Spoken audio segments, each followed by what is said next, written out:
નમસ્કાર દર્શક મિત્રો, હું છું રૂપલ લુણીચિયા. સંપૂર્ણ ન્યૂઝમાં આપનું સ્વાગત છે.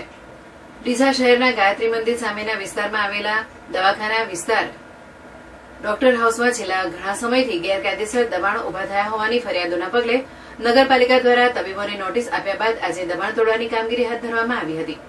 ડીસા ડોક્ટર હાઉસમાં છેલ્લા કેટલાક વર્ષોમાં ગેરકાયદેસર રીતે દબાણો ઉભા થઈ ગયા હોવાની ફરિયાદ નગરપાલિકાને મળી હતી, જેથી પાલિકા દ્વારા તપાસ હાથ ધરાતા ડોક્ટર હાઉસ વિસ્તારમાં ફાયર સેફટી છે, પરંતુ નકશા વિરુદ્ધ બાંધકામ કરાયું છે.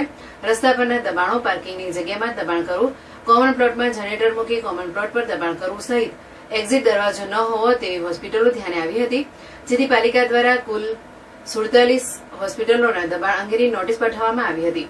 જ્યારે આજે પાલિકાની ટીમ દ્વારા જેસીબી મશીન સાથે ડોક્ટર હાઉસની બીજી ગલીમાં દબાણ તોડવાનો પ્રારંભ કરાયો હતો. જેસીબી મશીન દ્વારા ઓટલાઓ તેમજ રોડ પર થયેલા બાંધકામો દૂર કરવામાં આવ્યા હતા. જોકે કેટલાક દુકાનદારોએ પાલિકાની ટીમ સામે વહાલા દહાલાની નીતિ અપનાવતા હોવાના આક્ષેપો કર્યા હતા.